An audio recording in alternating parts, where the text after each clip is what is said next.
So let's power up and let's see the charging and discharging cycles. Okay. So I'm going to power up. Set the voltage first to 10 volts. Okay. Set the current next to some limit that you want. Let's say half an ampere. Okay, that's already set. Okay.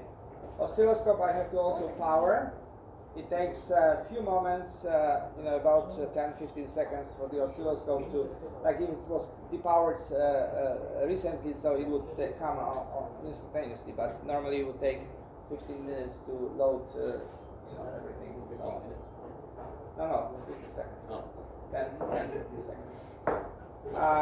Okay, so now, obviously now, how do you read the oscilloscope? Oscilloscope shows you how the voltage is read on the vertical axis.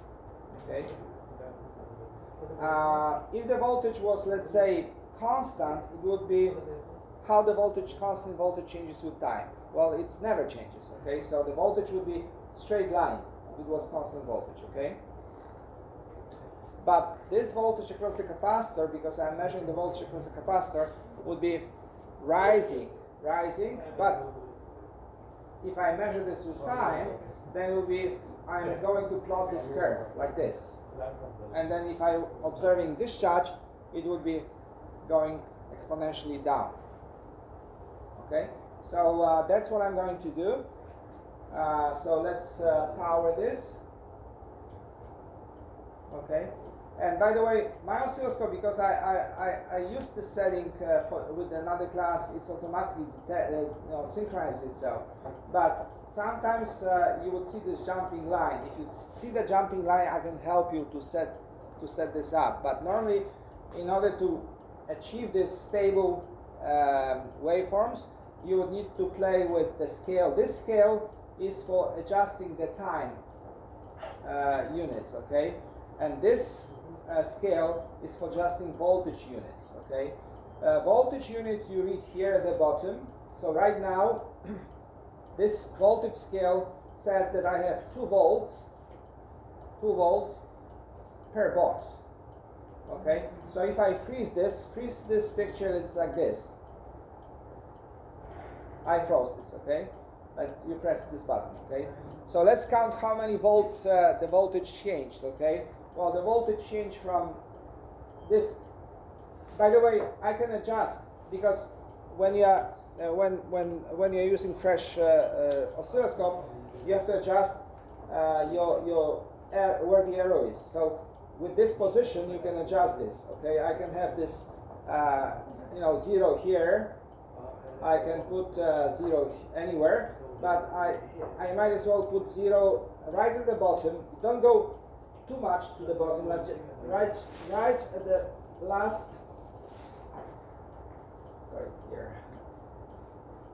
Okay, so it shows you, when I use the button. So right now, my voltage, and with this position you can move this left to right. Okay, so here is this. I'm moving left to right. Okay, so my voltage changed from this level, which is 0 volts, because the arrow is here. The arrow means 0 volts, okay? It says one arrow because I'm using 1 channel. If I was using second channel, then it would be 2 little arrow, blue arrow, okay? But I'm on a yellow channel 1, then it says 1 arrow. So that's 0 volts, this level here. And how many volts I have at the final stage, fully charged? Well, this amount. Okay, let's count the boxes. Okay, 10. The boxes are 2. 1 box, 2, 3, 4, 5. 5 boxes. Each box is how much? 2. Represents 2 volts. So 10. So that's 5 times 2 is 10. Yeah. So my voltage increased from 0 exponentially to 10 volts. And likewise,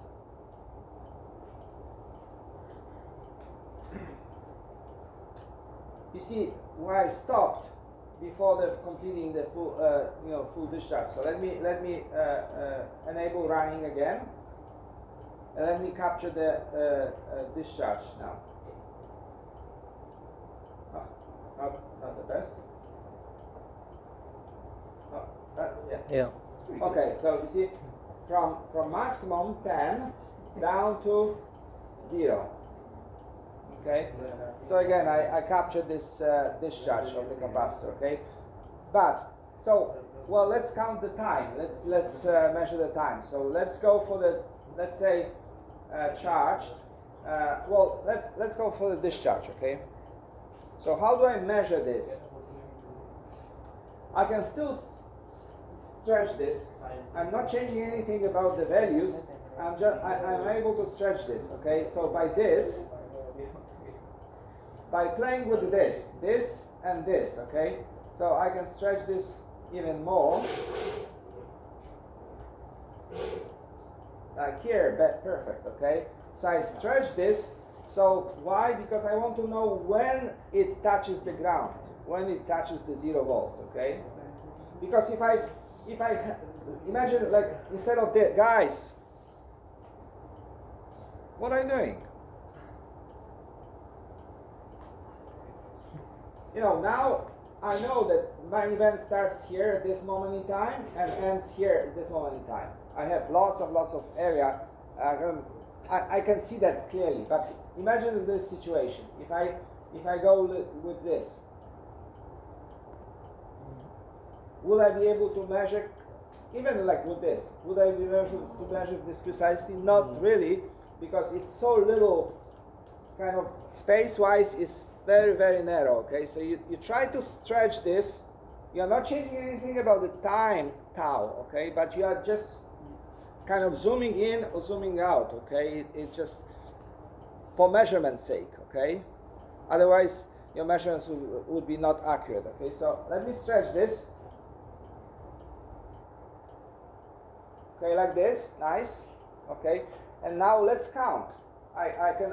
So where is the resolution for the time? For voltage, we already know, it's here, right? For the time, it's there, at the top.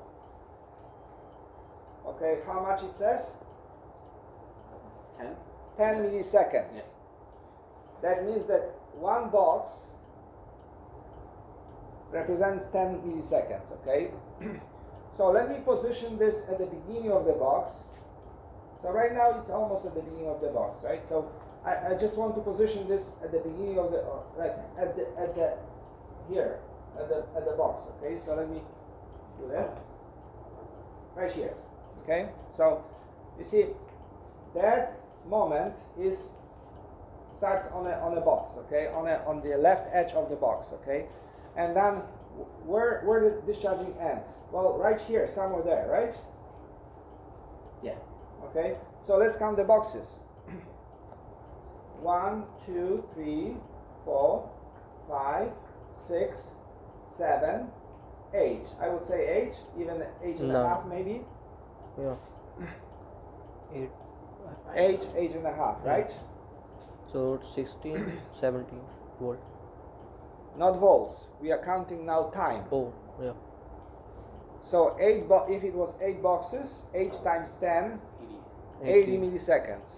So my full charge, full discharge, T discharge would be 80 milliseconds. Okay.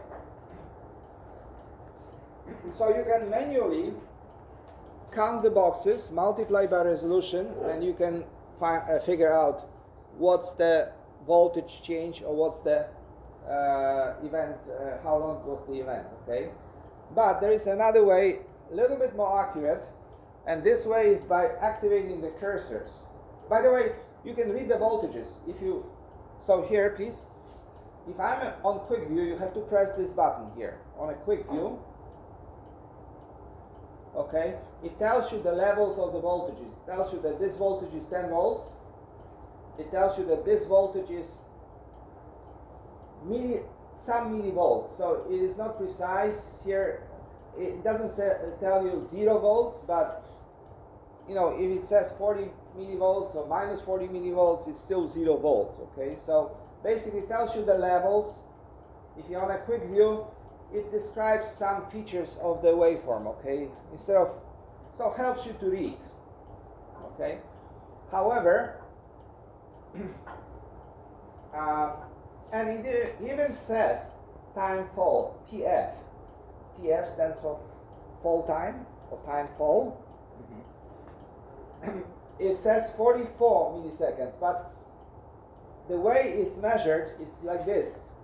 It doesn't start measuring from the beginning of the fall, but 10% down from the beginning. So it's like here, where this little white arrow is, to 10% above the fall, full fall. Why would it do that? Because of the noise. At the beginning of the event, you have noise, and at the end of the event, you have also electronic noise. It's typical, okay? So that's why they always do that from not from 0 to 100%, but from 90% to 10%. But we want the full event, okay? 0 to 100. 0 to 100, okay? So the way you do that, and you have to take the pictures of that with those, is by means of cursors. So you have to press the cursor here. Well, first of all, the cursor, if you press the cursors cannot be activated if you're on a quick view. That's one thing.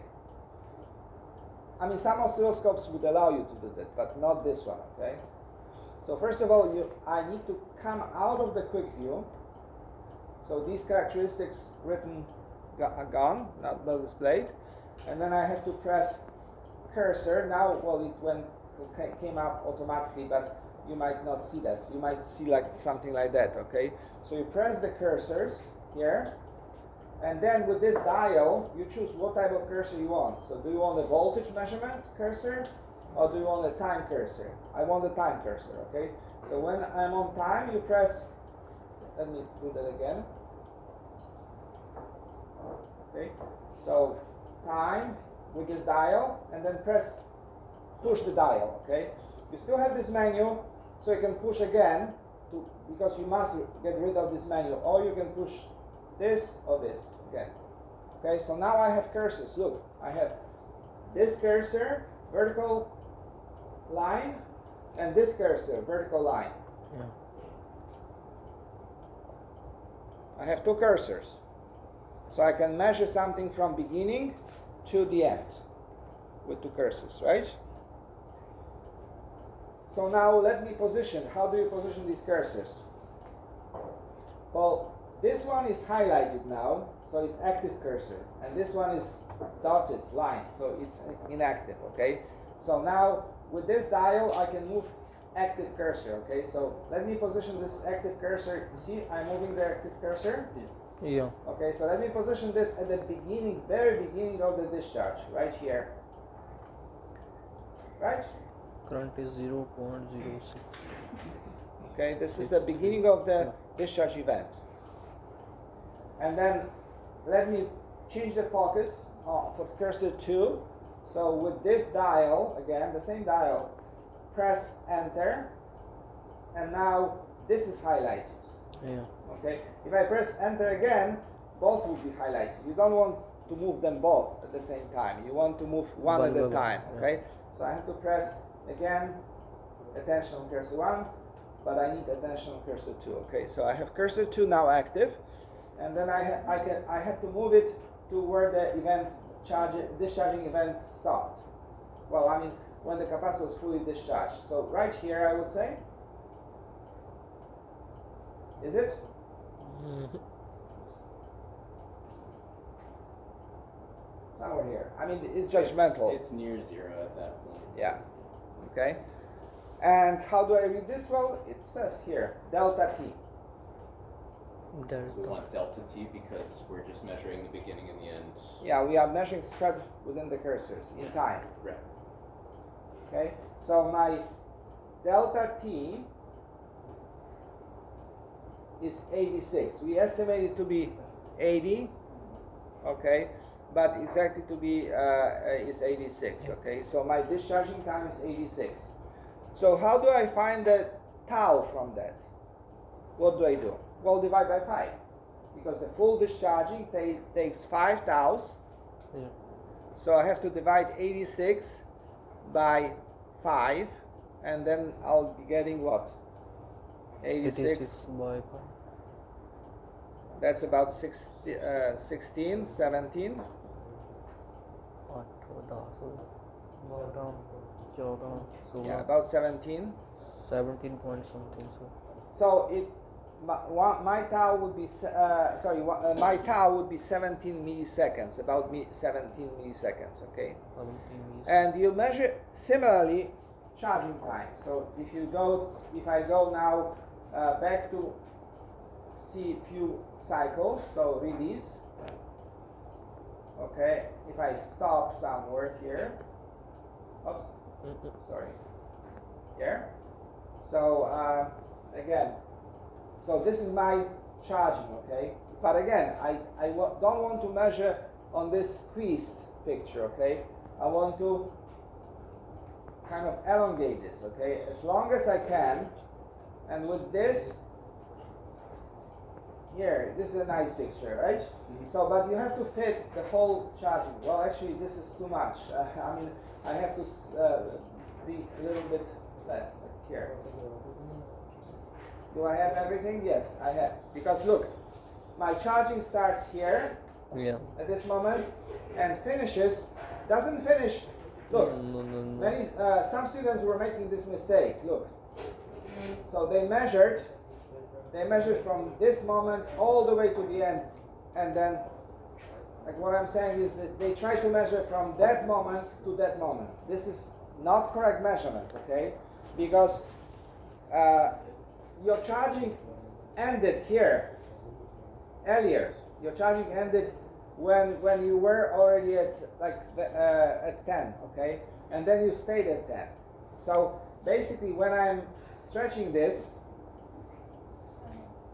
I have to kind of make a judgment when it I would say that this is probably the best picture, because I can see that it reached the 10 somewhere here, I would say, right? Yeah. Somewhere here.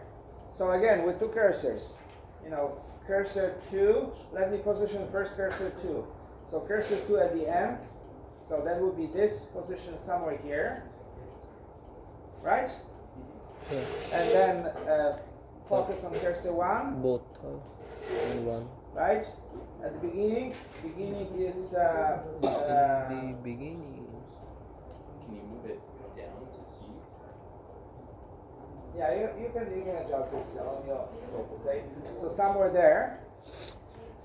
I can also I can move this a little bit up, sorry. I can move this a little bit up so we can maybe see here it is, okay? So if you move this a little bit up, you can see this better, okay? So so let's move the cursor at the beginning of the event, right here. And let's move this second cursor at the end of the event. So somewhere here, I would say, right? Yeah.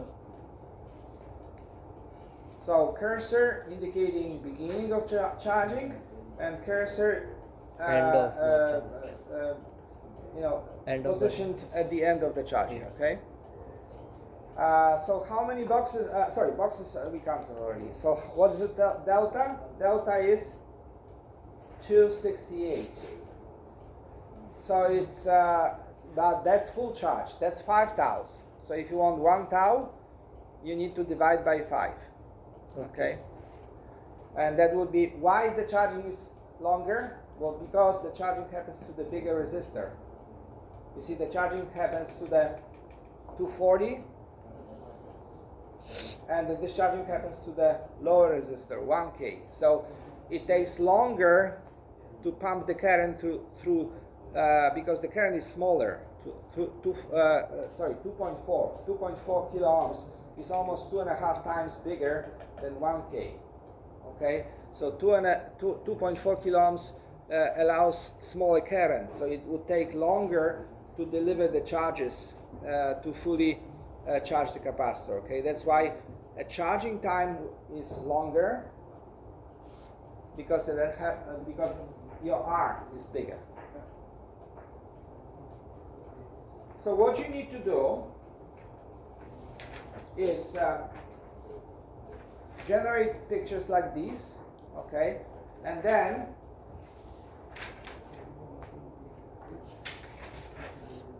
The same here. and then do not draw manually unless you like, okay, but even if you draw manually, you still need to take 4 pictures, okay. Charging picture for one capacitor and also discharging picture for the same capacitor with cursors active, so you can read delta. Okay. That's two pictures. Two pictures. And another capacitor and the same 2 pictures, okay, for the other capacitor. Charging and discharging. So we will use 2 capacitors. Yeah, like the lab asks you for 3, but I'm reducing this for what's that? You want 4? Like 1 of each for 2 capacitors, right? A charge and discharge. No, he was asking. Something. Like you are repeating 2 capacitors. You are doing the same measurements on 2 different capacitors, but the lab asked you originally for 3 different capacitors. Okay. Oh, okay. Okay. I'm because of the time constraints. I'm asking you to, because if you did for well, it will be the same measurements. Okay. But anyway, you have to do it for 2 of them. Okay. 10. You have to take 10 microfarads and 47 microfarads. Okay. Don't put them 2 like I did.